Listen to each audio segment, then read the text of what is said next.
I lost my memory after an accident. The first time I saw David, he asked me if I remembered who my boyfriend was. Without hesitation, I pointed to his younger brother George, who was standing quietly behind him with a smirk on his face. David seemed relieved, even smiling for the first time in days. But later, when I actually married George, something unexpected happened. David completely lost it. He showed up at our door that night, banging loudly and shouting, "You can't get married, Willow. Please come out." The doctor had told us that my memory loss was partial, but there was no telling what or when things would return. While I was in the hospital, David came to visit every day. One evening, just before I was about to be discharged, he suddenly asked, "Willow, do you remember who your boyfriend is?" I looked toward the man sitting in the corner of the room, the quiet one with the playful eyes. It was George, David's younger brother. Since I'd been hospitalized, George had also visited me daily, though he spoke little. Still, everything about him matched my taste. Tall, lean, broad-shouldered, and with that kind of effortless charm that made your heart race. My best friend had mentioned once that George had been trying to get close to me even before my accident. So I pointed at him and said, "He is my boyfriend." I don't know if it was just my imagination, but David looked like a weight had lifted off his shoulders. He smiled softly and said, "Yes, George is your boyfriend." George scoffed, stood up, and walked toward me. His voice was teasing as he said, "I'll pick you up from the hospital tomorrow, girlfriend." My face turned red instantly. There was something about the way he said it, so smooth, so seductive, that made my heart flutter. As I watched him walk away, I felt a strange warmth in my chest. Then I turned around and saw David still standing there, looking unhappy. I asked, "Why are you still here?" His expression darkened slightly. "I'm getting engaged in a few days," he said, "so I won't be able to pick you up tomorrow." I waved my hand dismissively. "Thank you, but my boyfriend will be here." The next day, right on time, George showed up at the hospital. He took my bags, held my hand naturally, and drove me home. Not my home, but his. He told me my room was the guest bedroom. I watched him disappear into the master bedroom and couldn't help asking, "Aren't we sleeping in the same room?" George froze for a moment, then replied with a look of mock innocence, "You didn't want us to sleep together. You said so yourself." I frowned. The doctor had said I might not remember certain things, but why wouldn't I want to sleep with my own boyfriend? I didn't have the courage to ask outright, so I cleared my throat and said, "Let's keep it this way for now. We can talk about it when I recover." He agreed without hesitation, but that smile of his sent a chill down my spine. That night, George disappeared into his room and didn't come out again. When dinner time rolled around, I decided to cook for myself. Halfway through making dinner, I felt a strong presence behind me. Instinctively, I stepped back, and his body pressed against mine. The heat from him seeped through my thin clothes, making me drop the spatula in my hand. I bent down to pick it up, only for my leg to brush perfectly against his.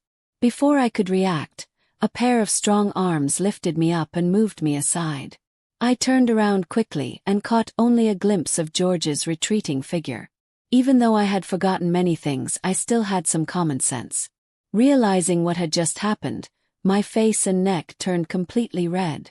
When dinner was ready, I called him. He didn't mention the kitchen incident at all. Instead, he said, "My brother is getting engaged tomorrow. As my girlfriend, you should come with me." He nodded. Then it hit me. "Does that mean I'm indirectly meeting your family?" George smirked. "You've already met them. Just be yourself." That reassured me a bit. At the engagement banquet, George introduced me to his relatives and friends. I couldn't shake the feeling that people were looking at me strangely. "George," I whispered, "why does it feel like they're staring at me?" He chuckled. "You're too beautiful. They're afraid you'll steal the spotlight from the main character today." Blushed. I had dressed nicely, not to outshine the bride-to-be, but simply not to embarrass George. While in the restroom, I overheard a conversation from the next stall. I can't believe David is actually marrying Anna. Just wait until Willow gets her memory back. Who knows what chaos she'll cause. What could she do? David doesn't even love her. If it weren't for her privileged background, do you think David would have let her cling to him all these years? I saw her with George earlier. Does she think that since she can't get the older brother, she'll go for the younger one? Phew. Even with memory loss, Willow is still such a flirt. Come on, Willow has been good to you guys too. The conversation fell silent. I stayed in the stall for a long time before finally coming out. George was waiting by the door, a playful smile on his face.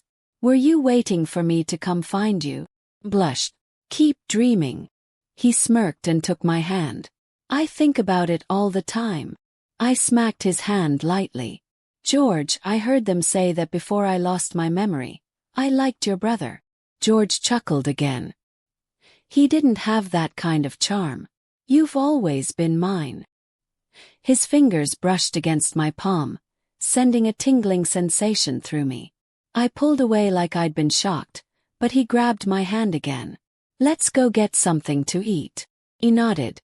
George told me that before, I used to avoid sweets to maintain my figure. I thought that was silly, so when David arrived with his fiancée, Anna, I had already eaten quite a few desserts. George casually wiped the corner of my mouth. I grabbed his hand and said, George, your brother and his fiancée are here. He hummed and continued playing with my hand in front of him, brushing each of my fingers with his long, slender ones, saying nothing. The atmosphere grew tense. I stood up, raised my glass, and congratulated them on their engagement. Anna glanced between George and me several times before laughing softly. You two seem really close. I hope you'll get engaged soon too. I laughed awkwardly, trying to play it off. But George took it seriously. It's soon. We're already checking dates. David immediately looked at me. Is that true? I stiffened. Why yes. David wanted to ask more, but George didn't give him the chance. He sent him away quickly.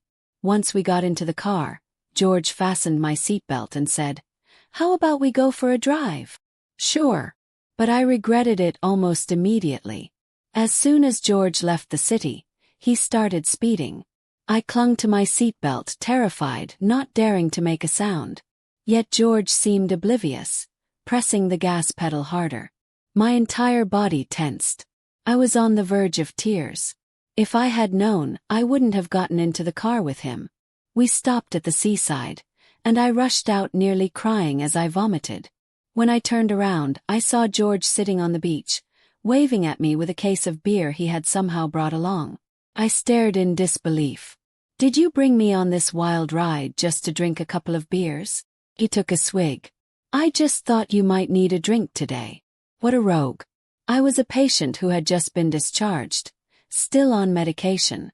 And he suggested drinking. The next second he laughed. You can't drink, so I'll do it for you. That meant I had to endure another 2 hours in the car with him, bracing myself for the worst. Back in the elevator, George stretched out his arm and pulled me close by the waist. His intoxicating scent filled my senses. His face was inches from mine, and the alcohol only added to his allure. I stared at him in a daze. He tightened his grip and leaned closer. Willow, am I good looking? He nodded. Do you like me? I nodded again. Then how about we sleep together tonight? I nodded once more. Only after did I realize I had fallen into his trap. I blushed deeply. George, are you really drunk or not? He lazily rested his head on my shoulder. I tried pushing him away, but he didn't budge. As the elevator doors opened, he suddenly bent down and scooped me up, carrying me straight to the master bedroom. Panic. George, that's your room. Without missing a beat, he changed direction. Then we'll go to your room. He didn't turn on the lights. He laid me on the bed and leaned over me. His hand had just slipped under my shirt when the light flicked on suddenly. David stood at the foot of the bed, furious. What are you doing? George reacted first. He quickly pulled the blanket over me with one hand while the other remained under my shirt. The corners of George's mouth lifted into a deep smirk. "What do you think we're doing?" David stormed over to pull George away. "Come outside with me." Before letting go, George mischievously gave me a pinch. "Wait for me." But George never came back that night. I had barely fallen asleep when I received a call from him. His voice was weak, and he told me he was in pain. Only then did I find out that he had been hospitalized. After asking around, my best friend finally told me what had happened. After David dragged George outside, they argued, and ended up fighting. George couldn't hold his own against David and ended up in the hospital. When I arrived, George was lying in bed groaning. His arms and legs were in casts, his head wrapped in bandages, and there was still a bruise on the corner of his mouth. I was stunned. "Did your brother really do all this?" George hesitated. "Willow, he didn't want me to touch you." I was furious. "Even if he is your brother, he's meddling too much." George's eyes lit up with joy. "So does that mean we can continue once I'm better?" "What are you going to continue?" Just then David pushed the door open. When he saw George, his face darkened.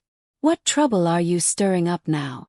George shrank back, pretending to be the victim. I stood in front of George, annoyed. "George's brother. You beat him up and now you're here to threaten him too?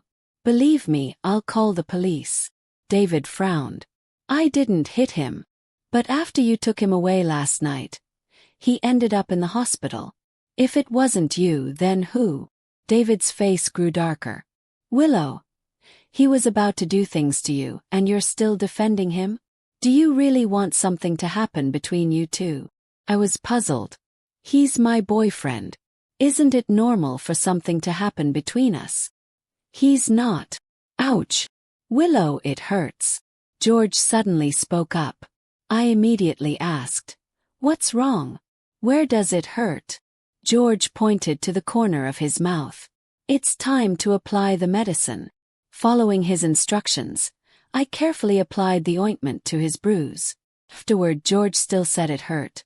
I leaned in and gently blew on the corner of his mouth. We were so close that I could see his eyelashes tremble. His eyes filled with barely concealed joy. "Does it still hurt?" "Yes." George glanced at David and smiled. "Yes, it still hurts. I'll blow a little more." When David left, he slammed the hospital room door so hard it shook. During George's stay in the hospital, I visited him every day. One day, I arrived a bit late due to some errands and paused outside the door when I heard voices inside. It was David. He was saying, "Willow will eventually regain her memory, and she'll realize you're faking your illness to deceive her. She hates being lied to the most." George responded nonchalantly. "Once she gets her memory back, the first person she won't forgive is you." David clenched his fists. "She'll never fall in love with you." George chuckled but didn't say anything else. After David left, I entered the room. George acted weak again, needing help with even the smallest things. I found it amusing but didn't refuse.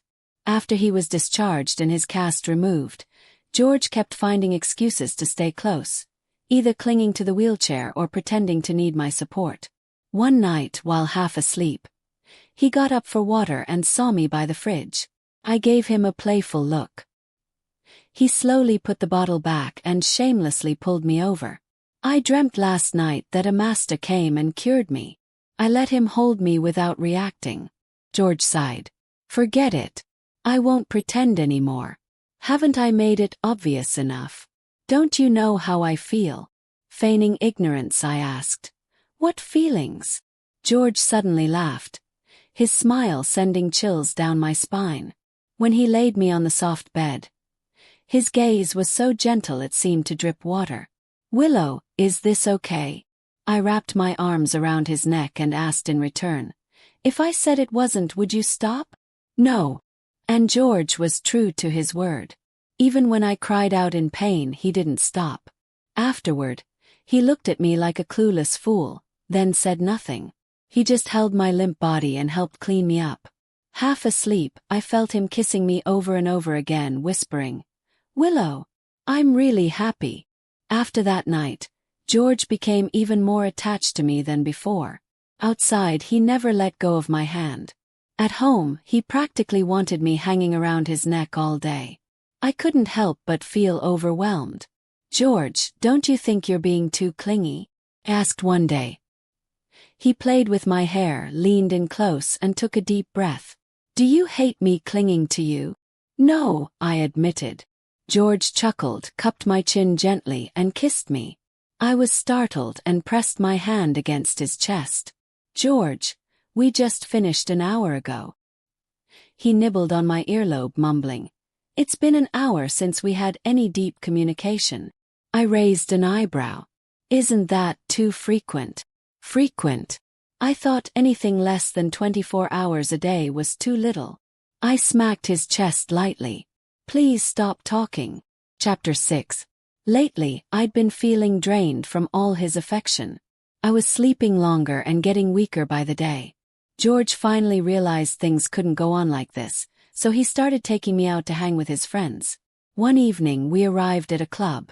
George received a call and told me to wait for him in the private room. "Be good.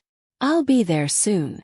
As I reached for the door handle, I heard my name from inside the room. Curious, I paused. "Willow is just David's worn-out plaything, isn't she? George is such a fool for not minding that. David had better taste. He dumped her while she had amnesia. Otherwise, how many times would she have cheated on him after marriage? But seriously, Willow's figure is something else. If George hadn't gotten to her first, I definitely would have had a go at her." There was a pause before another voice said, "That's enough. She's still a woman David used to be with. Show him some respect, right?" Then came a voice I recognized instantly.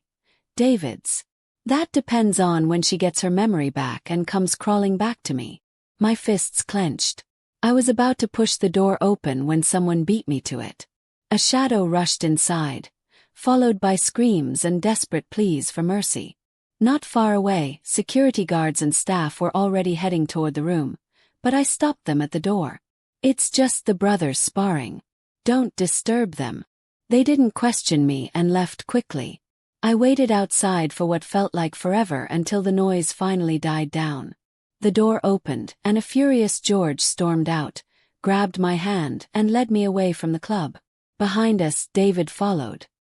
His face was bruised, his clothes disheveled. "Willow, just because you lost your memory doesn't mean you can erase the fact that we were once together." George's face darkened, ready to attack again, but I pulled him behind me. "David," I said calmly, "I don't know why I liked you before I lost my memory, but you're no good either. You know better than anyone whether or not anything actually happened between us." David stiffened for a moment, then smirked. "You should worry about yourself.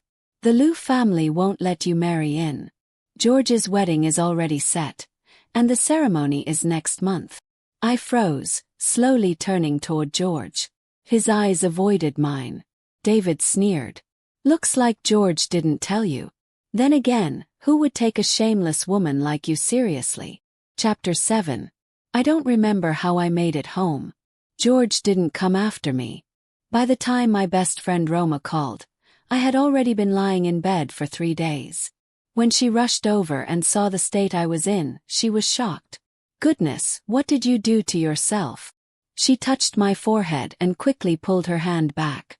"You're burning up. I'm taking you to the hospital." "Roma, was I really a terrible person before?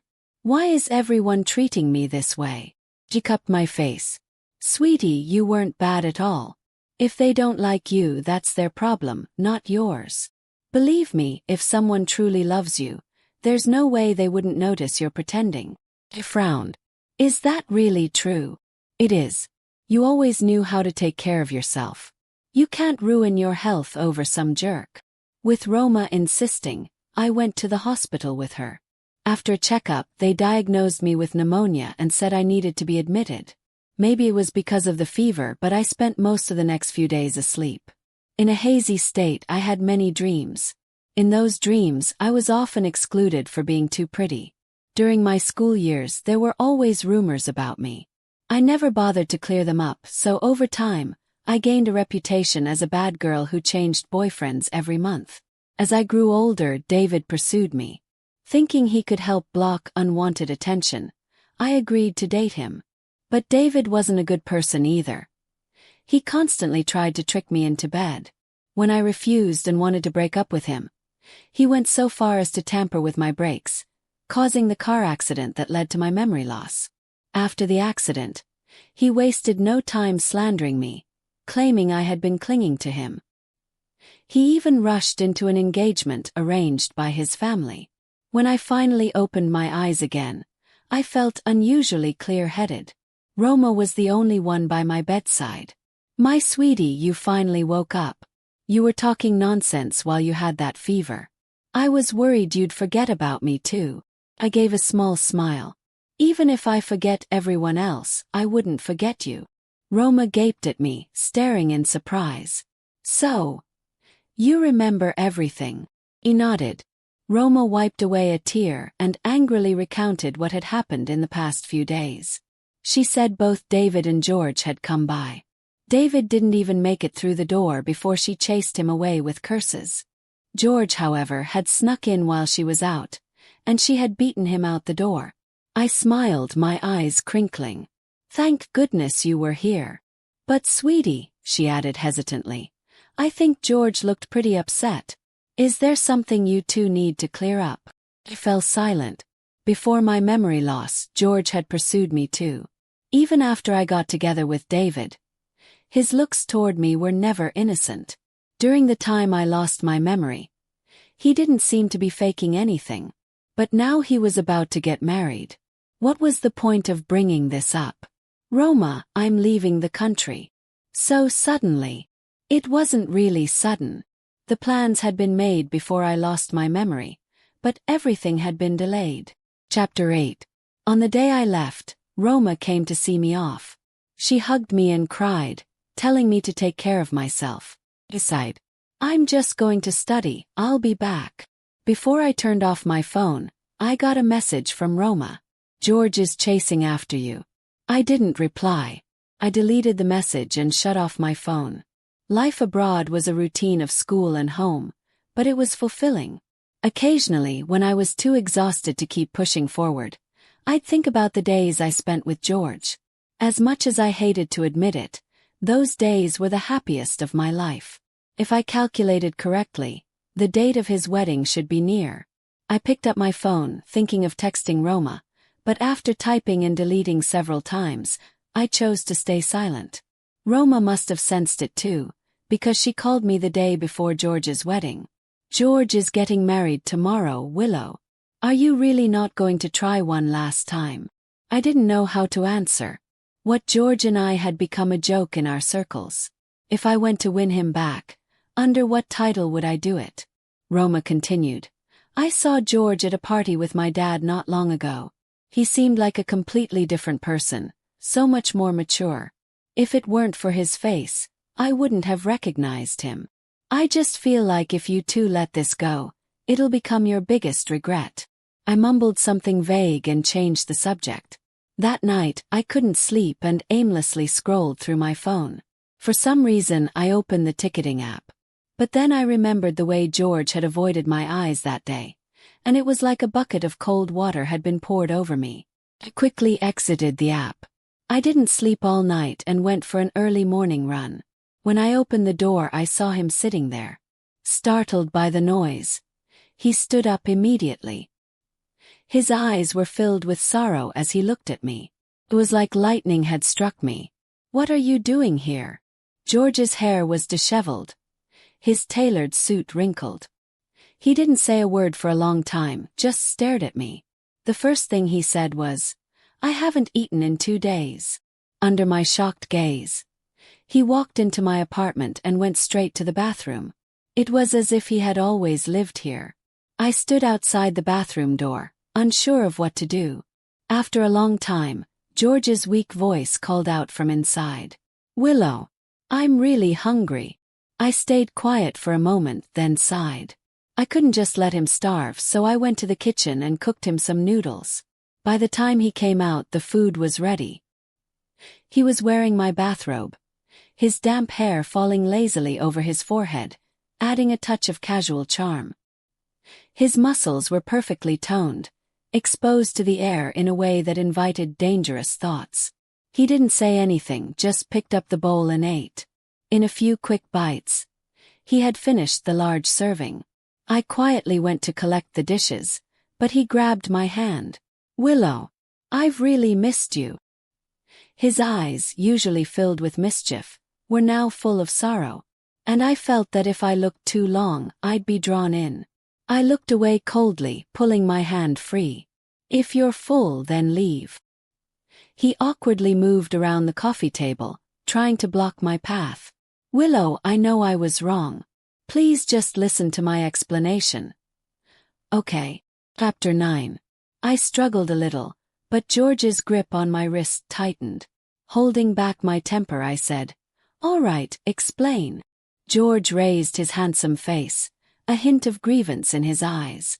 "My family wanted me to return for an arranged marriage, but I refused.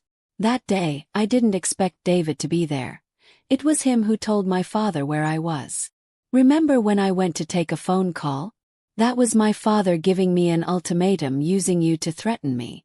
I originally ran after you, but David, that bastard, knocked me out. Willow, I didn't know how to explain it to you at the time, so I didn't say anything right away. Can you please not be mad anymore? I knew that most people in our circle couldn't escape the fate of arranged marriages, but I never thought George would become one of the pawns. For a moment, I didn't know what to say. George moved a little closer, and I could smell the familiar scent of his body wash. I ran away, Willow. Don't send me away, please. I suddenly realized that today was supposed to be his wedding day, yet here he was. I was about to ask when my phone rang. It was David. I glanced at George, whose thin, beautiful lips were pressed together tightly. I answered the call and put it on speaker. David, with no sense of courtesy, immediately started questioning. "Where are you hiding George?" "Willow, even if you like him, it doesn't matter. He's a child of the Liu family. Unless he leaves the family for good, he'll never be able to marry you. The Liu family doesn't need a woman who's both unclean and lacks any background." I laughed. "David, you've lied so much that you've even started believing yourself." I let the silence stretch between us after David's words, my fingers tightening around the phone. George stood there, still in nothing but my bathrobe. His eyes dark with something I couldn't quite name. Shame, regret, maybe even fear. But when I finally spoke, my voice was steady. "David," I said, "you've spent so long trying to control me, to twist everything into something ugly. But the truth always finds a way out, even if it takes time." George took a slow step toward me, his hand reaching out, but I shook my head. Not because I didn't want him near me anymore, but because I needed to finish this on my own terms. "I don't need to hide anyone," I continued, loud enough for both of them to hear. "And I certainly don't need to explain myself to someone who never loved me at all." I ended the call. The room felt heavier after that. George opened his mouth like he wanted to say something, but I stopped him with a look. "Why didn't you tell me about the wedding?" My voice wasn't angry, just tired. He swallowed hard. "Because I knew you'd leave. And yet here I am," I whispered. "Still waiting for an answer." George dropped his gaze. "My father gave me an ultimatum. Either I married the woman he chose or he would take everything from me. I thought if I could stall long enough, somehow things would change. They did," I said softly. "You ran away." He looked up then, his eyes searching mine. "Only because I realized I couldn't live without you. Even if I tried." I didn't move for a long moment. Just stared at him, letting the weight of everything settle inside me. The lies, the pain, the love, the truth. Then I walked past him and sat down on the couch, motioning for him to sit too. "I'm not going to stop you from marrying her," I said quietly. His face paled. "What? If you really believe your family won't stop until you marry that woman, then go ahead. Do it. But do it knowing that I will never wait for you again."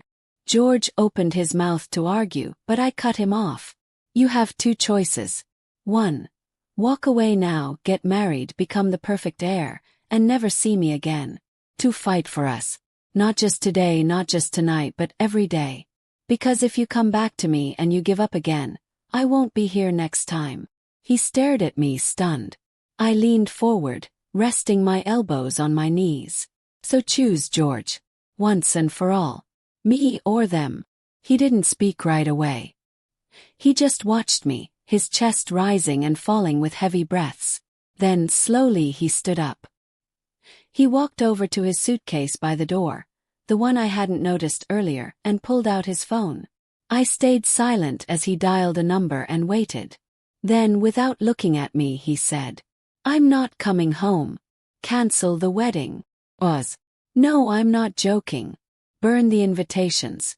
Call off the venue. Tell father I made my choice." Another pause.